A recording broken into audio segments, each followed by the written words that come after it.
Shift के जो है क्वेश्चन जो वो देखने वाले हैं। उसके बाद आपको सेकंड शिफ्ट के जो है टोटल प्रश्न देखने को मिल जाएगा और लास्ट में जो है आपको फर्स्ट शिफ्ट के जो है टोटल प्रश्न जो आपको देखने को मिल जाएंगे।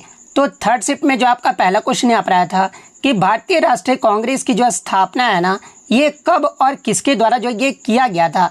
तो देखिए मैं आपको बता दूं कि भारतीय राष्ट्रीय कांग्रेस की जो स्थापना है ना, ये आपका 28 दिसंबर 1885 को जो है ये आपका A.O. ह्यूम के द्वारा जो वो किया गया था। तो A.O. ह्यूम आपका यहाँ पे करेक्ट आंसर होगा। इसके अलावा एग्जाम में यहाँ से एक प्रश्न पूछा जाता है कि भारतीय राष्ट्रीय कांग्रेस की स्थापना के समय जो है भारत के गवर्नर जनरल जो है ना, ये कौन थे। तो देखिए जब भारतीय राष्ट्रीय कांग्रेस की स्थापना हुई थी उस समय भारत के जो गवर्नर जनरल है ना, ये आपके डफरिन रहे थे। तो ये फैक्ट भी आपको ध्यान में रखना है।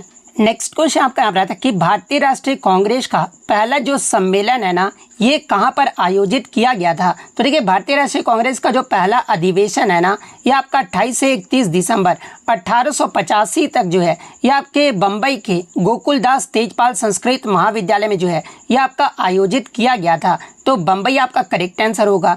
इसके अलावा मैं आपको बता दूं कि भारतीय राष्ट्रीय कांग्रेस के पहले अधिवेशन में जो है ना, ये टोटल आपके 72 प्रतिनिधियों ने जो वो भाग लिया था और पहले अधिवेशन की जो अध्यक्षता है ना, ये आपके व्योमेश चंद्र बनर्जी के द्वारा जो वो किया गया था। तो ये फैक्ट भी आपको ध्यान में रखना है। नेक्स्ट आपका क्वेश्चन यहाँ पर आया था कि 74वां जो संविधान संशोधन है ना, ये किससे संबंधित है। तो देखिए 74वें संविधान संशोधन की बात कर ले तो इसे जो आपका नगर पालिका अधिनियम के रूप में भी जो वो जाना जाता है। और ये जो आपका 74वां जो संविधान संशोधन है ना, ये आपका 1 जून 1993 को जो ये आपका लागू हुआ था। और ये जो आपका 74वां संविधान संशोधन है ये आपका अर्बन लोकल बॉडीज यानी नगर पालिकाओं से जो ये आपका संबंधित है। तो नगर पालिका आपका यहाँ पे करेक्ट आंसर होगा। और देखिए इसी संविधान संशोधन के तहत जो है ना, नगर पालिकाओं को जो है ये आपका संवैधानिक दर्जा जो वो प्रदान किया गया था। इसके अलावा मैं आपको बता दूं कि इसी संशोधन के जरिए जो है भारतीय संविधान में भाग 9A को जो है आपका जोड़ा गया था, जिसमें अनुच्छेद 243P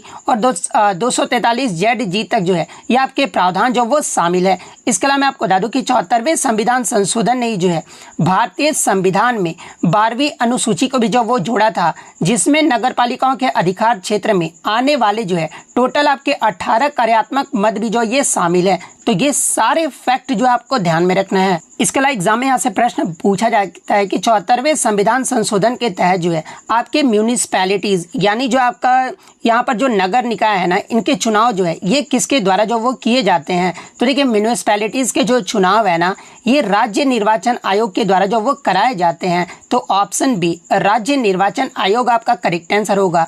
नेक्स्ट क्वेश्चन आपका यहाँ पर आया था कि which of the following is a home remedy to reduce stomach acidity, यानी इनमें से कौन जो है पेट की एसिडिटी को कम करने के लिए जो है ये आपका घरेलू उपाय है। तो देखिए ऑप्शन में जो आपका बेकिंग सोडा जो वो दिया गया था। तो देखिए मैं आपको बता दूं कि बेकिंग सोडा को जो है पानी में मिलाकर पीने से जो पेट में जो एसिड होते हैं ना, ये आपका जो वो साफ जो वो हो जाता है। तो बेकिंग सोडा आपका यहाँ पे करेक्ट आंसर होगा। नेक्स्ट क्वेश्चन आपका यहाँ पर आया था कि निम्नलिखित में से कौन सा कोल्ड बूटिंग और वार्म बूटिंग के बीच जो है सही अंतर जो वो दर्शाता है। तो ये सारे ऑप्शन जो आपका दिया गया था। तो देखिए मैं आपको बता दूं कि कोल्ड बूटिंग का जो मतलब होता है ना, ये कंप्यूटर को पहली बार या पूरी तरह से बंद होने के बाद जो ये आपका चालू करना होता है। जबकि वार्म बूटिंग का जो मतलब है ना, ये पहले से चालू सिस्टम को जो है ये आपका रीस्टार्ट करना होता है। तो ऑप्शन सी जिन्होंने भी लगाया होगा उनका यहाँ पे करेक्ट आंसर होगा। नेक्स्ट क्वेश्चन आपका यहाँ पर आया था कि SBI रिपोर्ट यानी वित्त वर्ष 2023-24 में भारत की जो कुल गरीबी दर है ना, ये आपका SBI रिपोर्ट के अकॉर्डिंग जो है ये क्या रहा था। तो देखिए मैं आपको बता दूं कि वित्त वर्ष 2023-24 में SBI रिपोर्ट के अकॉर्डिंग भारत की जो कुल गरीबी दर है ना, ये आपका 4% से लेकर जो है 4.5% तक रहा था। तो ऑप्शन सी 4% से 4.5% आपका करेक्ट आंसर होगा। नेक्स्ट क्वेश्चन आपका यहाँ पर आया था कि द 16 फॉरेस्ट फाउंड इन यानी जो 16 वन है ना, ये कहाँ पर जो ये पाए जाते हैं। तो देखिए मैं आपको बता दूं कि ये जो आपके 16 वन है ना, ये पश्चिमी घाट में पाए जाने वाले जो है उष्ण कटिबंधीय मॉर्टेन वन है। तो पश्चिमी घाट ऑप्शन में आपका दिया गया था। तो वेस्टर्न घाट्स आपका यहाँ पे करेक्ट आंसर होगा। इसके अलावा मैं आपको बता दूं कि 16 घास के मैदान में जो है ये आपके बोने पेड़ या फिर घास के मैदान जो वो होते हैं। तो ये पॉइंट भी आपको ध्यान में रखना है। नेक्स्ट आपका क्वेश्चन यहाँ पर आया था कि भारतमाला प्रोजेक्ट के अंतर्गत जो है अंतर्राष्ट्रीय कनेक्टिविटी के लिए कुल कितने किलोमीटर लंबी अंतर्राष्ट्रीय संपर्क सड़कें जो है ना ये आपकी बनाई जा रही है। तो देखिए मैं आपको बता दूं कि भारतमाला प्रोजेक्ट के अंतर्गत जो है सीमा और अंतर्राष्ट्रीय कनेक्टिविटी के लिए जो है ना कुल आपकी जो है 5300 किलोमीटर सड़कों का निर्माण जो वो किया जा रहा है। लेकिन क्वेश्चन में आपका अंतर्राष्ट्रीय कनेक्टिविटी का पूछा गया था, तो देखिए इसमें आपके 3300 किलोमीटर जो है ना ये लंबी सीमा सड़कें और 2000 किलोमीटर लंबी जो है अंतर्राष्ट्रीय संपर्क जो आपके संपर्क सड़कें जो ये शामिल है। तो ये जो आपका अंतर्राष्ट्रीय संपर्क सड़क के बारे में पूछा गया था, इसलिए 2000 किलोमीटर आपका करेक्ट आंसर होगा। इसके अलावा एग्जाम में यहाँ से एक प्रश्न पूछा जाता है कि भारतमाला परियोजना की जो लंबाई है ना ये कितनी है। तो देखिए मैं आपको बता दूं कि भारतमाला परियोजना जो है ये आपका वर्ष 2017 में जो इसे शुरू किया गया था और इस परियोजना के चरण 1 के अंतर्गत जो है ये आपके टोटल 34,800 किलोमीटर राष्ट्रीय राजमार्ग लंबाई की जो है विकास की योजना जो ये आपका बनाया गया था, जिसमें दिसंबर 2023 तक जो है ना ये आपका 26,418 किलोमीटर यानी टोटल 34,800 किलोमीटर का 76% निर्माण के लिए जो है ये आपके आवंटित किए जा चुके हैं, जिनमें से लगभग जो है आपका 15,549 किलोमीटर का निर्माण भी जो ये आपका पूरा किया जा चुका है। तो ये फैक्ट भी आपको ध्यान में रखना है। इसके अलावा मैं आपको बता दूं कि अब तो आपका शायद 19,000 किलोमीटर का निर्माण जो है वो पूरा किया जा चुका है। नेक्स्ट आपका क्वेश्चन यहाँ पर आया था कि रेल बजट को जो है ना किस वर्ष से आम बजट में जो है ये आपका शामिल कर दिया गया था। तो देखिए रेल बजट को जो है ये आपका आम बजट में जो है ना यानी यूनियन बजट में जो है ये आपका वर्ष 2017 में जो है ये आपका शामिल कर दिया गया था। तो ऑप्शन सी यूनियन बजट आपका यहाँ पे करेक्ट आंसर होगा। सॉरी यूनियन बजट नहीं, वर्ष 2017 जो आपका करेक्ट आंसर होगा।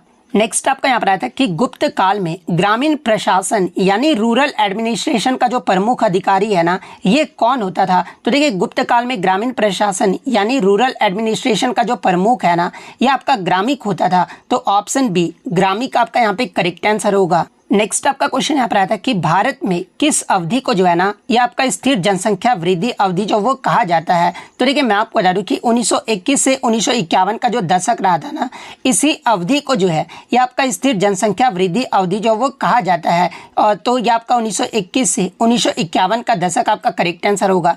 इसके अलावा मैं आपको बता दूं कि 1951 से 1981 का जो दशक था ना इसे भारत में जो है जनसंख्या विस्फोट अवधि के रूप में जो वो जाना जाता है, क्योंकि इसी दशक में जो है देश की आबादी ने जो है उच्च प्रजनन दर का अनुभव करते हुए जो है मृत्यु दर में तेज गिरावट का अनुभव भी जो वो किया था। और इसमें इस दशक में जो वार्षिक औसत वृद्धि दर है ना ये आपका 2.2% जो वो पहुंच गया था। तो ये पॉइंट भी आप ध्यान में रखिएगा। इसके अलावा 1901 से 1901 की अवधि की बात कर ले तो इसे जो आपका भारत की जनसंख्या में वृद्धि के स्थिर या फिर स्थिर चरण की अवधि के रूप में जो है वो जाना जाता है। तो ये पॉइंट भी आप ध्यान में रखिएगा। नेक्स्ट आपका यहाँ पर आया था कि एकलव्य मॉडल रेजिडेंसी स्कूल इसकी जो शुरुआत है ना ये किस वर्ष में किया गया था। तो देखिए एकलव्य मॉडल रेजिडेंसी स्कूल यानी EMRS की जो शुरुआत है ना ये आपका वर्ष 1997-98 में जो वो किया गया था। और ये जो योजना था ये आपके जनजातीय मामलों के मंत्रालय के द्वारा जो है इसे कार्यान्वित जो वो किया जा रहा है। तो वर्ष 1997-98 आपका करेक्ट आंसर होगा।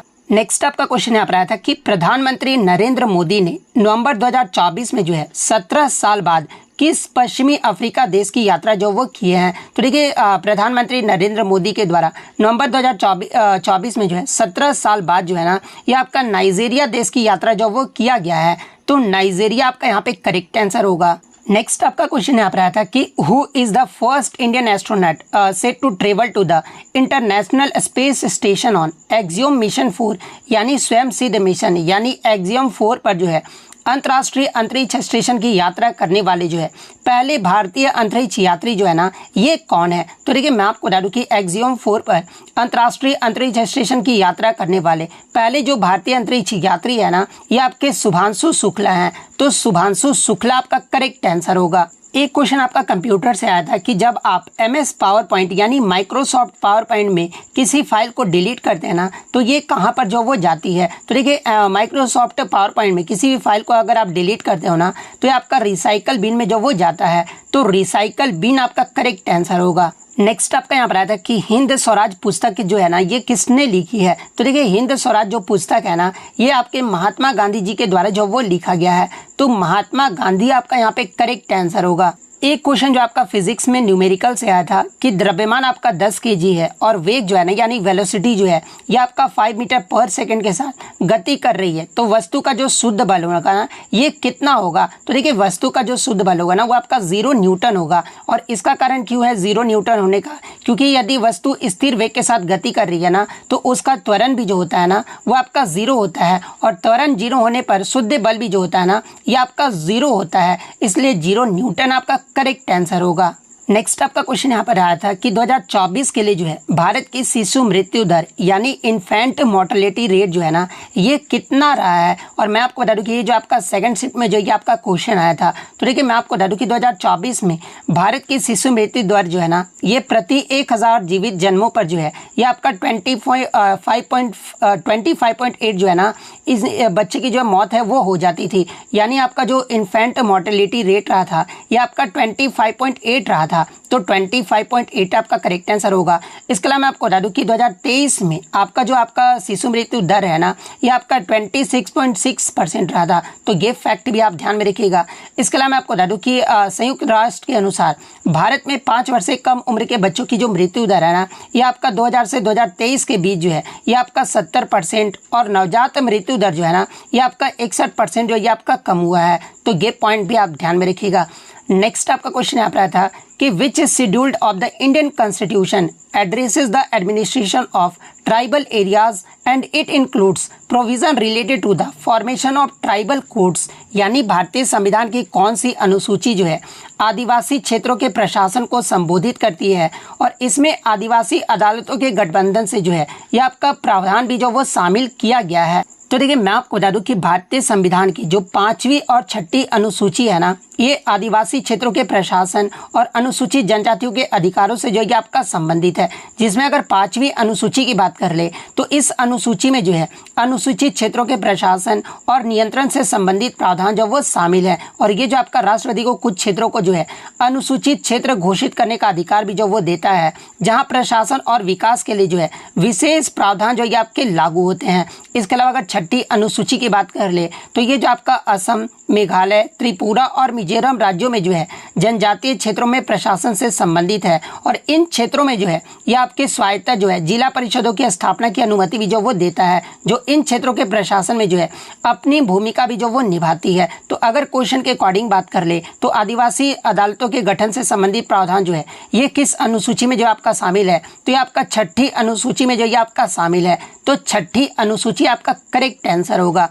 नेक्स्ट आपका क्वेश्चन यहाँ पर आता है कि ऑपरेटिंग सिस्टम में जो है कर्नल का मुख्य कार्य जो है ना ये क्या होता है। तो देखिए ऑपरेटिंग सिस्टम में कर्नल जो है एक विशेष प्रकार का सॉफ्टवेयर होता है जो कंप्यूटर के हार्डवेयर और सॉफ्टवेयर के बीच जो है इंटरफेस के रूप में जो ये आपका कार्य करता है, तो ये वाला ऑप्शन आपका करेक्ट आंसर होगा।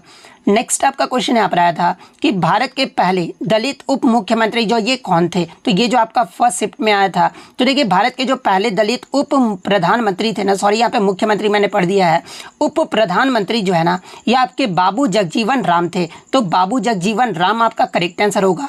और इन्हें जो है आपका बाबूजी के नाम से भी जो वो जाना जाता था। और ये जो आपके भारत के उप प्रधानमंत्री के रूप में जो है ना ये आपके 24 जनवरी 1979 से 28 जुलाई 1979 तक जो है ये कार्य किए थे, तो ये पॉइंट भी आप ध्यान में रखिएगा। नेक्स्ट आपका क्वेश्चन यहाँ पर आया था कि नुआखाई जो त्यौहार है ना ये कब शुरू होता है। तो देखिए नुआखाई त्यौहार की बात कर ले तो ये जो आपका एक कृषि त्यौहार है जो मुख्य रूप से जो है भारत के पश्चिमी उड़ीसा के लोगों के द्वारा जो है इस त्यौहार को जो है आपका मनाया जाता है। और ये जो आपका नुआखाई है ना ये मौसम के जो है नए चावल का स्वागत करने के लिए भी जो ये आपका मनाया जाता है।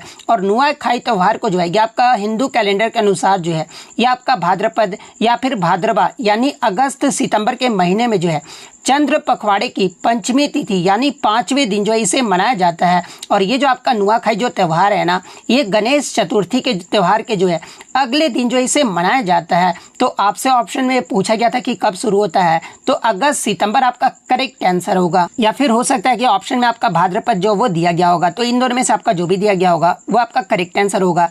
नेक्स्ट आपका क्वेश्चन यहाँ पर आया था कि बाबरनामा जो पुस्तक है ना ये किसके द्वारा जो वो लिखा गया है। तो देखिए बाबरनामा पुस्तक जो है ना ये आपके मुगल सम्राट बाबर की आत्मकथा है, और इसे जो आपका स्वयं बाबर के द्वारा जो है तुर्की भाषा में जो ये आपका लिखा गया था और इसे जो आपका तुजुक बाबरी के नाम से भी जो वो जाना जाता है।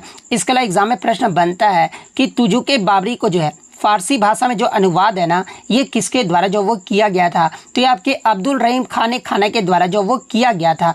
तो बाबर आपका यहाँ पे करेक्ट आंसर होगा। नेक्स्ट आपका क्वेश्चन यहाँ पर आया था कि the dimension of speed is, यानी गति का जो विमीय सूत्र वो पूछा गया था। तो देखिए गति का जो विमीय सूत्र होता है ना, ये आपका m0 L1 T-1 होता है। तो ये वाला ऑप्शन आपका करेक्ट आंसर होगा। और गति का ऐसा यूनिट अगर पूछा जाए क्या होता है, तो ये आपका मीटर पर सेकेंड होता है। तो ये पॉइंट भी आप ध्यान में रखिएगा। नेक्स्ट आपका यहाँ पर क्वेश्चन आया था कि रणथंभौर जो राष्ट्रीय उद्यान है ना, ये किस राज्य में स्थित है? तो देखिए रणथंभौर जो राष्ट्रीय उद्यान है ना, ये आपका राजस्थान राज्य में स्थित है। तो राजस्थान आपका करेक्ट आंसर होगा। नेक्स्ट आपका क्वेश्चन यहाँ पर आया था कि कुचिपुड़ी जो है ये आपका किस राज्य का एक शास्त्रीय नृत्य है? तो देखिए कुचिपुड़ी जो ये आपका आंध्र प्रदेश राज्य का जो है एक शास्त्रीय नृत्य है। तो आंध्र प्रदेश आपका करेक्ट आंसर होगा।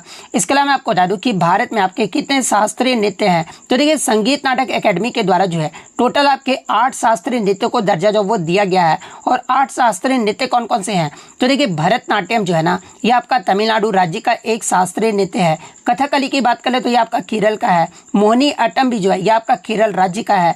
कथक जो ये आपका उत्तर प्रदेश यानी उत्तर भारत का है। मणिपुरी जो ये आपका मणिपुर का है। इसके अलावा कुचिपुड़ी की बात करें तो ये तो आपका आंध्र प्रदेश का हो गया। ओडिसी जो ये आपका उड़ीसा का हो गया। और सत्रिया जो है ना, ये आपका असम राज्य का है। तो ये आपके संगीत नाटक अकेडमी के द्वारा जो है ये आपका 8 शास्त्रीय नृत्य को दर्जा जो वो प्रदान किया गया है। इसके अलावा अगर क्वेश्चन में ये रहा कि संस्कृति मंत्रालय के अकॉर्डिंग जो है कितने शास्त्रीय नृत्यों को दर्जा जो वो प्रदान किया गया है, तो 9 शास्त्रीय नृत्यों को दर्जा जो वो प्रदान किया गया है। संस्कृति मंत्रालय के अकॉर्डिंग जो है आपका छऊ जो नृत्य है ना, इसे भी जो आपका शास्त्रीय नृत्य का दर्जा जो वो दिया गया है। तो क्वेश्चन जिस प्रकार से भी पूछे मैंने आपको यहाँ पर बता दिया है। नेक्स्ट आपका क्वेश्चन यहाँ पर आया था कि अनुच्छेद 72 में जो है ना ये क्या है? तो देखिए अनुच्छेद 72 में जो है ये भारत के राष्ट्रपति को जो है क्षमा दान देने, इसके अलावा सजा को कम करने या फिर निलंबित करने की शक्ति का वर्णन जो वो किया गया है। तो ये वाला ऑप्शन आपका करेक्ट आंसर होगा। नेक्स्ट आपका क्वेश्चन यहाँ पर आता है कि MS पावर पॉइंट में जो है टैब की का जो प्रयोग है ना, ये मुख्य रूप से जो है किसके लिए जो वो किया जाता है? तो देखिए MS पावर पॉइंट में जो है टैब की का जो मुख्य रूप से प्रयोग है ना, ये टेक्स्ट को जो है आपका इंडेट करने, इसके अलावा स्लाइड पर ऑब्जेक्ट के बीच नेविगेट करने और तालिका सेल के अंदर जो है टेक्स्ट कोड को जो आपका इंडेट करने के लिए जो वो किया जाता है। तो ये वाला ऑप्शन आपका यहाँ पे करेक्ट आंसर होगा। नेक्स्ट आपका क्वेश्चन यहाँ पर आया था कि नगरों में नगर की सफाई करना, पीने के पानी की व्यवस्था करना, सड़क बनाना तथा उसकी मरम्मत करना और साथ ही साथ सड़कों एवं गलियों में रोशनी का प्रबंध करना, ये जो है किसका कार्य होता है? तो देखिए ये जो कार्य है ना, ये आपके नगर निगम यानी म्यूनिसिपल बॉडी का जो वो कार्य होता है। तो नगर निगम आपका करेक्ट आंसर होगा।